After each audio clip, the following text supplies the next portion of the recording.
नमस्कार दोस्तों, मैं हूं आशीष और आप देख रहे हैं लर्न वेल चैनल। दोस्तों, आज हम जानेंगे टैली के बेसिक्स और सेटिंग्स के बारे में। तो आइए टैली चालू कर लेते हैं। इस वीडियो में शुरू से लेके आखिरी तक जो भी लेजर कंपनी क्रिएशन से लेके आखिरी सेटिंग तक एक एक चीज़ के बारे में हम देखेंगे।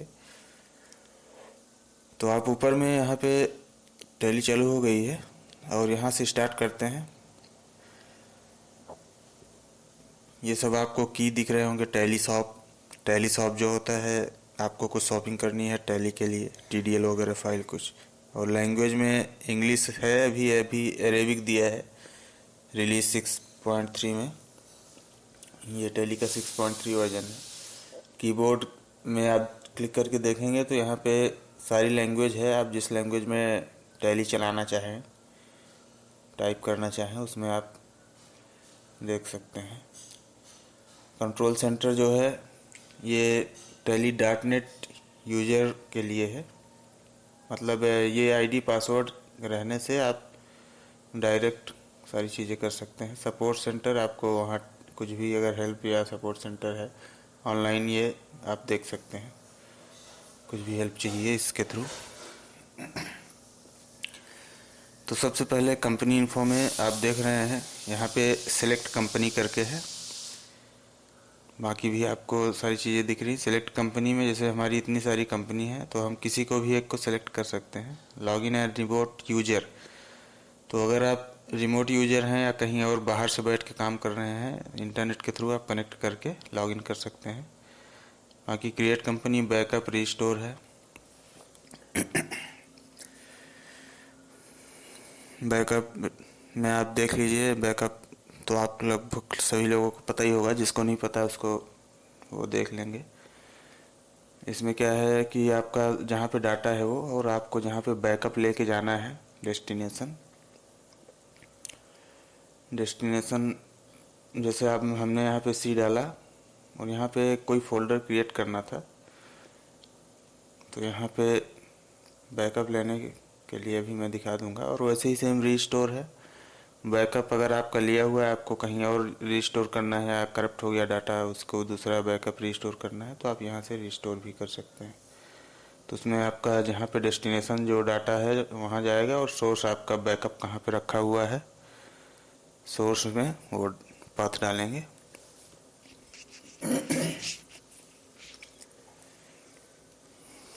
तो उस हिसाब से आप बैकअप भी ले सकते हैं। अभी देखिए, जैसे मैं दिखा देता हूँ, अभी बैकअप हुआ नहीं था, तो यहाँ पे हम एक फोल्डर क्रिएट करेंगे, या तो वहीं पथ में, टैली में ही पथ में हम C के आगे फिर डाल देंगे। जो भी एक फोल्डर का नाम डालेंगे तो ऑटोमेटिक वो ले लेगा। तो अभी देखिए बैकअप को बंद कर देता हूँ, दो खुला हुआ था। बैकअप में जाते हैं। हमारा डेस्टिनेशन तो वही है जहाँ पे हमारा डाटा है, और एक मैं C में एक फोल्डर बना लेता हूँ बैकअप करके। उसके आगे मैं बैकअप लिखूँगा। ये देखिए हमारी सारी कंपनी का बैकअप वहाँ पे हो गया है। अभी ये यहाँ पे बैकअप करके एक फोल्डर भी बन चुका है। तो इस तरीके से आप मैनुअल बैकअप ले सकते हैं ताकि आपका डाटा सेफ रहे।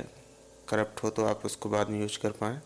और रीस्टोर करना हो तो सेम वैसे ही है। आपका डेस्टिनेशन डाटा का जहाँ पे है वो आप पथ डालेंगे, यहाँ पे डाटा आपको सेव करना है, और बैकअप जहाँ पे है उसको आप सिलेक्ट करेंगे और एक कोई कंपनी चूज करेंगे जिसको आपको बैकअप रीस्टोर करना है, और एक्सेप्ट कर देंगे।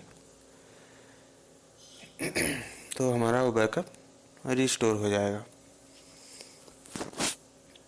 तो ये तो हो गया बैकअप और रीस्टोर। अब हम कंपनी कैसे क्रिएट करते हैं वो देख लेते हैं। सबसे ऊपर में आपको जहाँ पे कंपनी की डाटा रखना है, ये चीज़ आ गई। और उसके बाद फिर आपको कंपनी का नाम, आप यहाँ पे जहाँ पे आप कंपनी का डाटा रखना है वहाँ पे आप D ड्राइव में भी रख सकते हैं। वो टैली काम करेगा ही करेगा। उसमें आप कहीं भी कंपनी का बैकअप रखें, कोई सी में रखने की ज़रूरत नहीं है, डाटा को आप कहीं भी रख सकते हैं।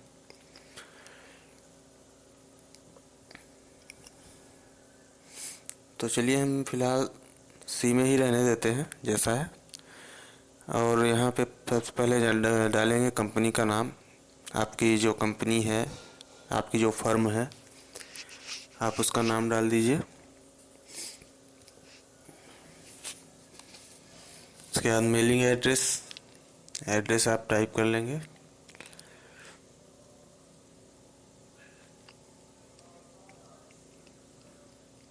यहाँ पे स्टेट आपको ज़रूर सेलेक्ट करना है, क्योंकि स्टेट नहीं सेलेक्ट करेंगे तो बाकी टैक्सेस का कैलकुलेशन अभी जीएसटी की वजह से फिर दिक्कत आएगी कैलकुलेट करने में।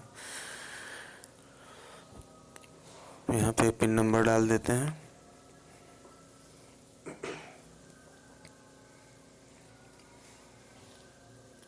कॉन्टेक्ट डिटेल आपको अगर जो कुछ है डालना है तो डालिए, नहीं डालना है तो कोई ज़रूरत नहीं है। आप ईमेल आईडी डालना है तो डाल दीजिए, ईमेल आईडी वगैरह बाद में ये काम आएगा, आपको दोबारा डालने की ज़रूरत नहीं पड़ेगी। किसी को मेल करना है या कुछ है तो वहाँ पे वो काम आएगा। ईमेल आईडी या वेबसाइट है कोई तो उसको डाल दीजिए, बुक्स बिगिनिंग फ्रॉम। तो ये आपको जैसे अभी 17-18 चल रहा है तो हम इसको 2017 रखेंगे, 1017। ठीक है। टेली वॉल्ट पासवर्ड, ये पासवर्ड भी आप डाल सकते हैं। पासवर्ड डालने से आपका डाटा सेफ रहेगा, कोई उसको चुरा नहीं पाएगा कि आपका डाटा कहीं लेके गया और मिसयूज कर रहा है, इसको खोल रहा है। तो यहाँ पे टेली वॉल्ट पासवर्ड सेट कर लेते हैं हम लोग।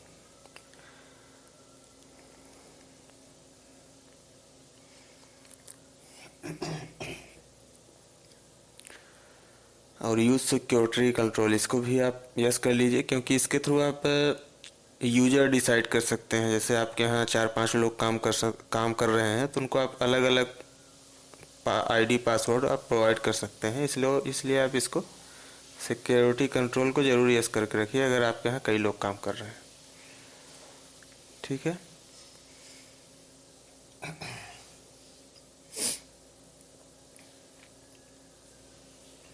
अगर आपको टैली ऑडिट फीचर यूज करना है तो इसको यस कर दीजिए, नहीं तो नो रहने दीजिए।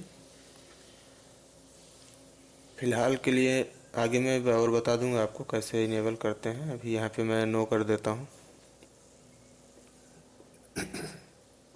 यहाँ करेंसी सिंबल ये सारी चीज़ें हैं। करेंसी अपना INR है। करेंसी सिंबल आपका बिटवीन अमाउंट एंड सिंबल। ठीक है।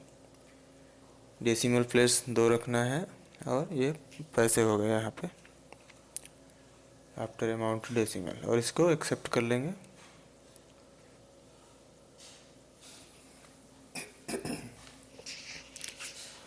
अब हमने जैसे ही एक्सेप्ट किया, यहाँ पे टेली वॉल्ट पासवर्ड मांग रहा है, पासवर्ड डालें। यूज़र नेम और आईडी पासवर्ड वहाँ पे जो हमने सिक्योरिटी कंट्रोल के लिए क्रिएट किया था। अभी देखिए यहाँ पे नो वाउचर एंट्री ये दिख रहा है। ये सारी चीज़ें कंपनी अपनी क्रिएट हो गई है। 1/4/17 से 31/3/18 पीरियड आ गया। करंट डेट कौन सा है वो भी दिख रहा है, 1 अप्रैल का दिखा रहा है।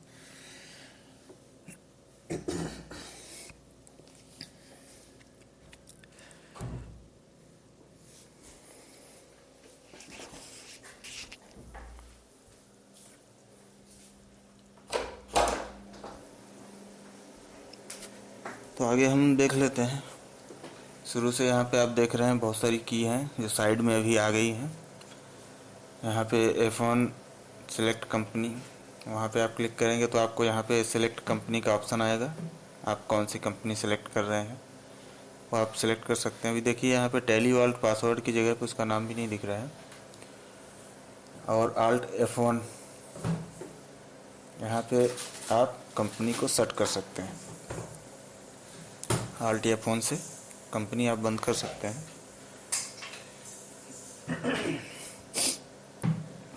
उसके बाद है डेट है, आप जिस करेंट डेट में काम कर रहे हैं उसको आप F2 करके भी आप प्रेस करके आप चेंज कर सकते हैं, और Alt F12 करके आप पीरियड चेंज कर सकते हैं। ठीक है,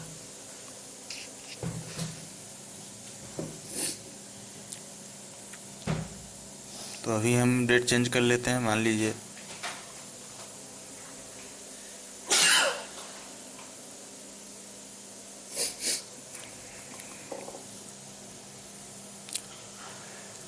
उसके बाद फिर यहाँ पे कंपनी इंफॉर्मेशन, इसके बारे में मैं बता देता हूँ आपको। ये सिलेक्ट कंपनी, तो कंपनी सिलेक्ट करने के लिए, इसके लिए आप कंपनी इंफॉर्मेशन में Alt F3 करके जा सकते हैं, या क्लिक करके उसमें साइड स्टेटस बार में जो दिया हुआ है। तो अब जैसे सेलेक्ट कंपनी करेंगे उसमें कंपनी सिलेक्ट करके आएगा।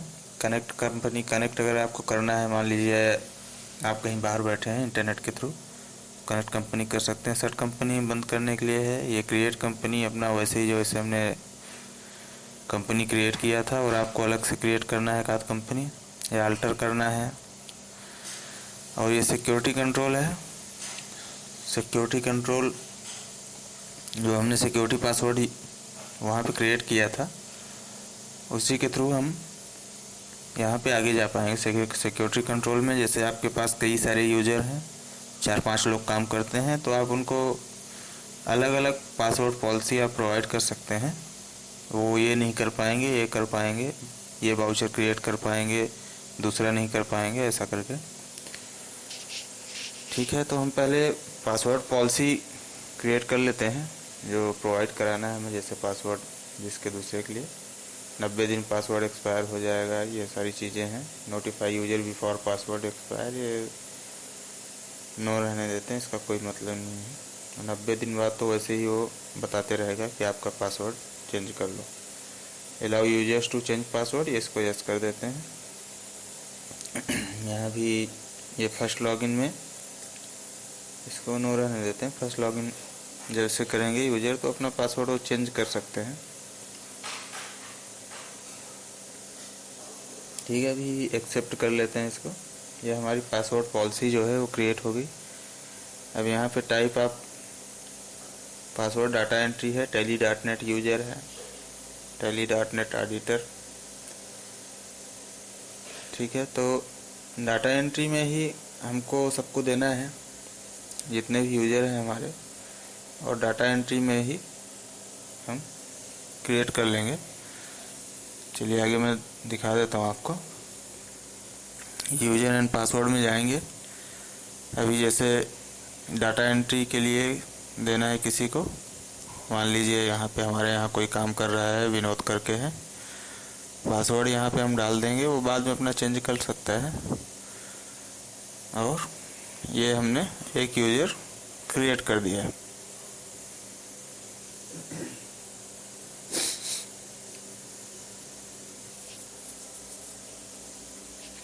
अब चलिए, मैं जो यूजर मैंने क्रिएट किया है विनोद करके, अब उसके मान लीजिए अगर विनोद खोलेगा, जो हमारे यहाँ बंदा है विनोद करके, वो खोलेगा तो उसको कैसा टाइप का दिखेगा वो मैं आपको दिखा देता हूँ।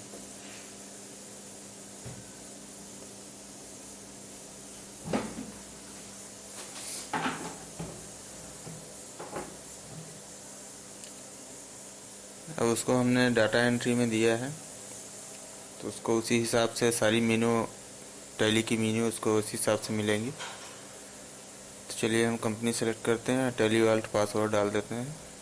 अब विनोद की आईडी डालेंगे, विनोद और उसका पासवर्ड। अब यहाँ पे उसको पासवर्ड वो चेंज कर सकता है, पूछ रहा है।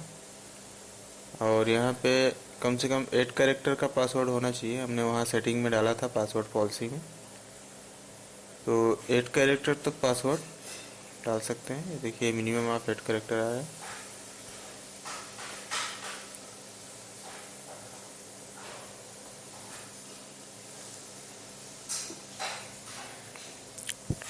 ठीक है, अभी देखिए यहाँ पे मेनू में बहुत कम चीज़ें उसको प्रोवाइड की गई हैं यहाँ के हिसाब से। ठीक है, तो अभी सिक्योरिटी कंट्रोल में चलते हैं। उनको विनोद को क्या क्या प्रोवाइड करना है वो हम टाइप ऑफ सिक्योरिटी में जाके डिसाइड करेंगे। जैसे यहाँ पे डाटा एंट्री है पहले नंबर पे, हम उसमें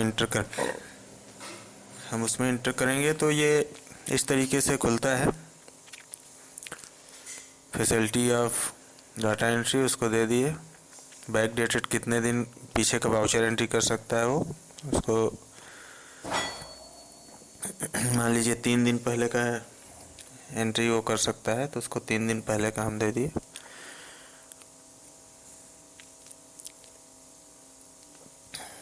उसके बाद set alter rules print before save, वो सेव करने से पहले सेट अल्टर कर सकता है रूल, ठीक है। वो प्रिंट करने से पहले ऑल वाउचर्स उसको वो सही कर सकता है।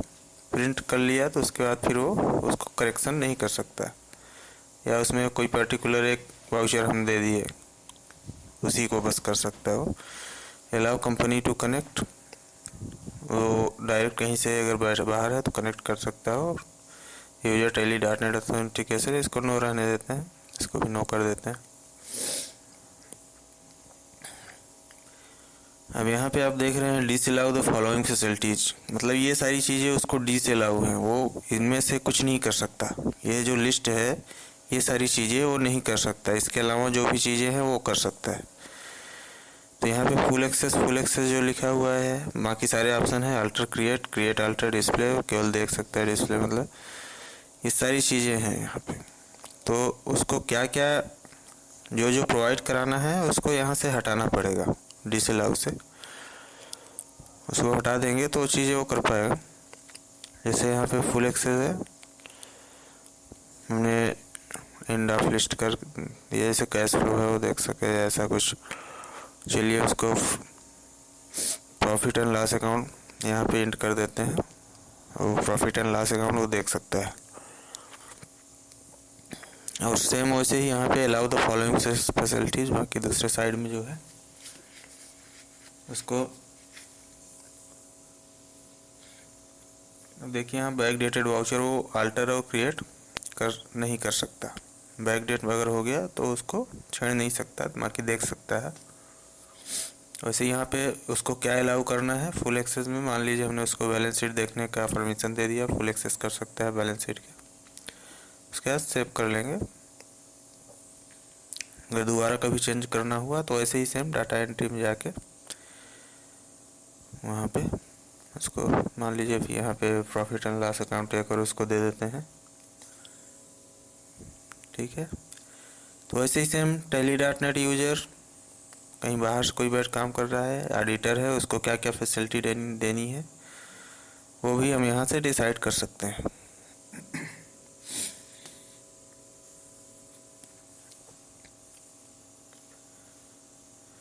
उसके बाद है चेंज टैली वॉल्ट पासवर्ड, यहाँ से टैली वॉल्ट पासवर्ड जो हमने शुरू में क्रिएट किया था वो चेंज कर सकते हैं। उसके बाद फिर है स्प्लिट कंपनी, अगर आपका डाटा मान लीजिए कहीं से स्प्लिट करना है 3 महीने का, 4 महीने का या 2 साल का इकट्ठा डाटा है तो आप यहाँ से स्प्लिट कर सकते हैं। सेलेक्ट करें कंपनी, आप यहाँ पे देखें फर्स्ट कंपनी सेकंड कंपनी नीचे में लिख के दिखा रहा है, तो फर्स्ट कंपनी 1/4/17 हो जाएगी और सेकंड कंपनी 1 सितंबर 17 हो जाएगी। इस तरीके से आप डाटा स्प्लिट कर सकते हैं। और वेरीफाई कंपनी डाटा, यहाँ से आपको वेरीफाई करना रहेगा। जैसे स्प्लिट कंपनी आपका कंपनी स्प्लिट हो गई तो डाटा आप एक बार चेक कर सकते हैं कुछ गड़बड़ है तो। उसका बैकअप रिस्टोर तो सेम वैसे ही है जो स्टार्टिंग बताया था हमने। उसके बाद फिर ये हो गया कंपनी इन्फो। उसके बाद है कनेक्ट, जैसे हम ऑनलाइन अगर काम करते हैं टैली डॉट नेट में तो उसमें कनेक्ट कर सकते हैं ऑनलाइन। और यहाँ पे फिर आइए हम फीचर्स देख लेते हैं क्या क्या फीचर्स हैं F11 में। F11 में आपका यहाँ पे दिख रहा है अकाउंटिंग फीचर, इन्वेंट्री फीचर। तो आइए हम अकाउंटिंग फीचर में पहले चलते हैं। तो अकाउंटिंग फीचर में आप एक एक चीज़ें यहाँ पे देख लीजिए। मेंटेन अकाउंट्स ओनली, नो कर दीजिए उसको। Integrated accounts inventory yes. Use income and expense accounts उसको नो कर दीजिए। मेंटेन बिल वाइज डिटेल हाँ यस कर दीजिए। उसके बाद active interest calculation, interest calculation अगर आपको करना है तो इसको यस करके रखिए। अभी इसमें बहुत अच्छी सुविधा दिया है टैली ने, इसको इंटरेस्ट आप कैलकुलेट कर सकते हैं, यस करिए। उसके बाद फिर यूज एडवांस पैरामीटर्स भी यूज करके देख लेते हैं, यस कर दीजिए। मेंटेन पेरोल, अगर आपको पेरोल मेंटेन करते हैं आप टैली में तो उसको यस करिए। अगर आप यस कर देते हैं पेरोल को, और कॉस्ट सेंटर अगर आप यूज़ करना चाहते हैं कॉस्ट सेंटर भी यस कर लीजिए। यहाँ पे बहुत सारी चीज़ें हैं, आप उसको अलग अलग तरीके से यूज़ कर सकते हैं। यहाँ पे एक को मैंने यस कर दिया, तो बाकी बाद में ज़रूरत पड़ने पे हम लोग उसको यस कर सकते हैं। इनेबल इनवॉइसिंग हो तो यस रहेगा। रिकॉर्ड परचेज इनवॉइस मोड उसको भी यस रखेंगे। Use debit and credit note, अभी तो डेबिट नोट क्रेडिट नोट तो रिकॉर्ड करना ज़रूरी है एज इनवॉइस मोड, क्योंकि जीएसटी आ गया है। तो जीएसटी में आपको डेबिट और क्रेडिट नोट एज इनवॉइस ही आपको क्रिएट करना पड़ेगा। मेंटेन बजट एंड कंट्रोल, इसको बजट कंट्रोल सिनेरियो है, इसको रहने देते हैं, कोई ज़रूरत नहीं है। Reversing general and optional voucher, इसको भी आप चाहे तो यूज कर सकते हैं। बैंकिंग फीचर्स में आपका इनेबल चेक प्रिंटिंग, ठीक है। सेट अल्टर ट्रांजैक्शन टाइप, ये सब set alter banking feature, set alter post dated transaction feature को नो रहने दीजिए। इनेबल जीरो वैल्यूएटेड, नो ज़रूरत नहीं है। Maintain multiple mailing detail of company, हाँ इसको यस कर दीजिए। Set alter company mailing detail, जैसे यहाँ पे है तो हमने अपनी कंपनी का मान लीजिए 2-3 एड्रेस है हमारी कंपनी का, अलग अलग ब्रांच है, तो हम अपनी कंपनी का अलग अलग यहाँ पे क्रिएट कर सकते हैं एड्रेस। तो प्राइमरी सेकेंडरी करके, सेकेंडरी हम यहाँ पे लिखेंगे और टाइप इंटर करेंगे, और यहाँ पे हम आगे टाइप कर सकते हैं और भी जो हमारी कंपनी का एड्रेस है। बाकी सब चीज़ सब सेम है। मेल आईडी डाल दीजिए, अगर कोई वेबसाइट है वहाँ का भी तो आप उसी को यूज कर सकते हैं। अलग अलग एड्रेस दोनों में आ जाएगा। और फिर यहाँ पे फिर तीसरा अगर एड्रेस कुछ है तो उसको भी डाल सकते हैं। कंपनी का अगर आपको लोगो भी डालना है तो उसको आप इनेबल करके यहाँ पे जेपीजी या बीएमपी फॉर्मेट में डाल सकते हैं। 96/80 पिक्सल का उसकी हाइट और लेंथ होनी चाहिए, ठीक है। तो जब भी आपको कोई रिपोर्ट या वाउचर निकालेंगे तो लोगो प्रिंट होके आ जाएगा। तो मार्क चेंज्ड वाउचर, अगर चेंज वाउचर कुछ हुआ है उसको मार्क करके रखना है आपको, कोई अल्टर हुआ है तो आप इसको यस कर सकते हैं। अब इसके बाद है इन्वेंट्री फीचर। इन्वेंट्री फीचर में आपका integrated account and inventory yes रहेगा। इनेबल जीरो वैल्यूएटेड ट्रांजैक्शन, ये हमें नो रखना है। जीरो वैल्यूएटेड ट्रांजैक्शन मतलब नहीं है। मेंटेन मल्टीपल गोडाउंस, अगर आपके कई सारे गोडाउन हैं तो आप उसको यस कर दीजिए। Maintain stock categories, stock category अगर आपको मेंटेन करना है यस कर दीजिए उसको। बैच वाइज डिटेल, जो दुकान मान लीजिए जो मेडिकल शॉप है उनको बैच वाइज डिटेल मेंटेन करने की ज़रूरत रहती है ज़्यादातर। बाकी जो और है तो अभी हमारे लिए ज़रूरत नहीं है तो आप नो कर दीजिए, ज़रूरत है तो यस करके रखिए। Use separate actual and build quantity column, अगर आपको सेपरेट बिल्ड और क्वांटिटी कॉलम रखना है तो उसको यस कर दीजिए, क्योंकि जैसे मान लीजिए सामान कुछ और आया, आपने ऑर्डर कुछ और किया था तो एक्चुअल इतना था और सेपरेट इतना, ठीक है। उसके बाद है इनेबल परचेज ऑर्डर प्रोसेसिंग, हाँ इसको ज़रूर रखिए। सेल ऑर्डर परचेज ऑर्डर, क्योंकि पहले हम सेल ऑर्डर हम भेजेंगे उसके बाद फिर मटेरियल मंगाएंगे, ठीक है। Enable job order processing, enable invoicing record purchase invoice mode, इसको यस रखिए, ठीक है। और डेबिट नोट क्रेडिट नोट बाकी सब वही है, सेम अकाउंटिंग वाला ही है। ये सेपरेट डिस्काउंट कॉलम इनवॉइस, इसको यस कर दीजिए अगर आपको सेपरेट डिस्काउंट देना है तो। Track additional class cost on purchase, use multiple price level, sales management में ज़रूरत नहीं है। Use tracking number, enable delivery and receive note, use rejection inward outward note, use material and out voucher, use stock tracking stock, इसको material in और out का उसको yes कर लीजिए। उसको भाई इसको भी यूज मैं आगे वाले वीडियो में बता दूंगा आपको। और उसके बाद फिर आ गया स्टेचुरी टैक्सेशन, जीएसटी आने के बाद में ये तो ज़्यादा ज़रूरी है आपको यहाँ पे इनेबल करके सारी चीज़ें सही करना। गुड्स एंड सर्विस टैक्स, यहाँ जीएसटी को यस कर दीजिए। उसके बाद set alter GST detail yes कर दीजिए। यहाँ पे जैसे हमारे छत्तीसगढ़ में है, हमने वहाँ पे लेजर कंपनी क्रिएट करते समय अपना स्टेट डाला था, इसलिए उसने ऑटोमेटिक ले लिया। आपको GSTR1 कब फाइल करना है, आपको मंथली करना है या क्वार्टरली करना है, आप उस हिसाब से चूज़ कर लीजिए। मुझे मंथली करना है मान लीजिए। यहाँ पे हम GST नंबर अपना डाल देंगे, जो आपको GST नंबर प्रोवाइड हुआ है। अभी एक टैली ने एक सुविधा अच्छा दे दिया है कि अगर आप कुछ गलत डालेंगे तो उसमें आपका इनवैलिड GST नंबर है करके दिखाएगा। इसलिए आप जो भी अपना जीएसटी नंबर है देख के डालें अच्छे से। अगर सही नहीं डालेंगे तो टैली बताए, देखिए इनवैलिड GSTIN, टैली बताएगा इनवैलिड है ये GSTIN नंबर। आप फिर उसके बाद दोबारा बैक करके उसको ठीक भी कर सकते हैं। अगर आपके पास सही है GST नंबर है आपके पास, सही है, तो आप उसको सही वाला डाल दीजिए। ठीक है।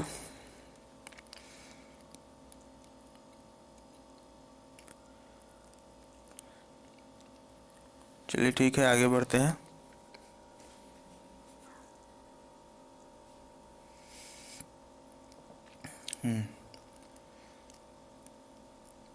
वो यहाँ से नहीं है, वो मैं ऐसे ही डाल रहा था। एप्लीकेशन फॉर्म 1 जुलाई 2017 हो जाएगा। बाकी सब सारी चीज़ें enable tax liability and advance receive tax liability and reverse charge, ये सब आपको अगर यस नो करके रखना है, जैसे परचेज फ्रॉम अनरजिस्टर्ड डीलर। ठीक है, वो सब चीज़ें आप इनेबल करके रख सकते हैं, उसको यूज कर सकते हैं। जैसे अनरजिस्टर्ड डीलर से आप परचेज कर रहे हैं तो एक दिन का आपको 5000 तक छूट मिलती है। उसके बाद फिर आपको टैक्स उस पर देना पड़ता है, अगर सेम डे अगर 5000 ज़्यादा का मटेरियल आया तो। बाकी वैट एक्साइज वगैरह तो अभी है नहीं, कुछ सर्विस टैक्स नहीं है। अभी TDS है, TDS को आप इनेबल करके रख लीजिए। यहाँ पे डिटेल आप डाल दीजिए TDS का, टैक्स TDS का। सर ये आपको ज़रूरत पड़ेगी TDS की। ठीक है, आप यहाँ पे आपके पास जो डिटेल है आप उसको डाल दीजिए। 10 रजिस्ट्रेशन नंबर आपका जो भी है। ठीक है,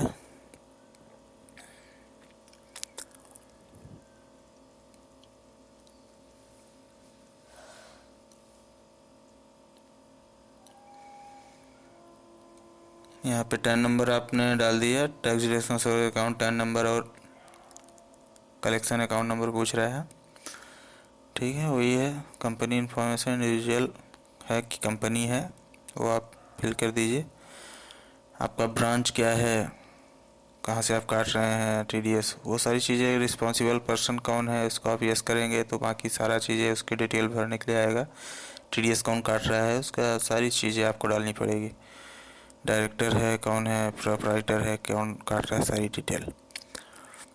ठीक है, इस तरीके से आप भर सकते हैं। Rate of TDS, pan not available, अगर पैन अवेलेबल नहीं है तो आपको कितना TDS काटना है क्या है, उस हिसाब से भी आप कर सकते हैं। Ignore right exemption limit of TDS deduction, उसको नो रहने दीजिए। Active TDS for stock item no. तो यहाँ पे TCS भी आप वैसे ही इनेबल कर सकते हैं। पेरोल, अगर आप पेरोल के लिए आपका ESIC PF वगैरह आपको इनेबल करके रखना है तो वो भी कर सकते हैं। आप पैन नंबर डाल दीजिए, CIN नंबर डाल के सेव कर दीजिए। अब यहाँ पे स्टेचुरी ऑडिट फीचर आपको अगर इनेबल करना है तो ऑडिट फीचर भी आप इनेबल कर सकते हैं। TSS फीचर है।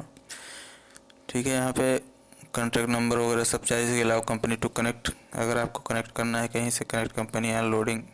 ठीक है, जैसे लोड हो वैसे ही आपको कनेक्ट कर। SMS वगैरह भी आप यहाँ से भेज सकते हैं। Enable SMS access. उसके बाद है add on feature. Add on feature आपका जैसे TDL वगैरह कुछ भी ऐड ऑन करना है तो आप TDL वगैरह भी ऐड ऑन कर सकते हैं यहाँ से। ऐड ऑन फीचर है। ठीक है, TCP फाइल, TJP फाइल आपको सब पता ही होगा। अब उसके बाद फिर F11 हो गया। F12 में आते हैं। F12 में ज़्यादा कुछ नहीं है, जनरल सेटिंग है। जनरल सेटिंग में आप यहाँ पे देख लीजिए, सारी चीज़ें तो ठीक ही हैं। नेम ओनली नेम, यहाँ पे डेट मंथ ऐसा आपका ईयर आएगा, उसको आप ठीक कर लीजिए। अगर आपको जिस हिसाब से चाहिए, मंथ पहले चाहिए या ईयर पहले चाहिए, हम तो डेट पहले रख रहे हैं यहाँ पे। ठीक है, उसके बाद आपको सेपरेट किससे करना है, डे मंथ को। आप सारी चीज़ें, मतलब छोटी छोटी चीज़ें हैं यहाँ पे जो आपको चाहिए। यहाँ पे जैसे आप XML डाटा इंपोर्ट कर रहे हैं तो वहाँ पे आप यस नो अपने हिसाब से कर लीजिए। सारी चीज़ें लिखी हुई है वहाँ की। उसके बाद न्यूमेरिक सिंबल आपको कैसा रखना है, प्लस ये देखिए डिफ़ॉल्ट में बैंक सिंबल फॉर प्रीफिक्स कैसा रखना है, सारी चीज़ें हैं। काउंट इन्वेंट्री वाउचर एंट्री में आपको क्या क्या इनेबल करना है, क्या क्या नहीं करना है, सारी चीज़ें लिखी हुई है, आप वहीं से कर सकते हैं। प्रिंटिंग मेन है। प्रिंटिंग अभी क्या है, GST आने से आपको कैसा प्रिंट चाहिए, जैसे सेल इनवॉइस आपको कैसी देनी है, यहाँ पे जो जो चीज़ें आपको शो करनी है सेल इनवॉइस में क्या क्या होनी चाहिए वो आप यहाँ से चेंज कर सकते हैं।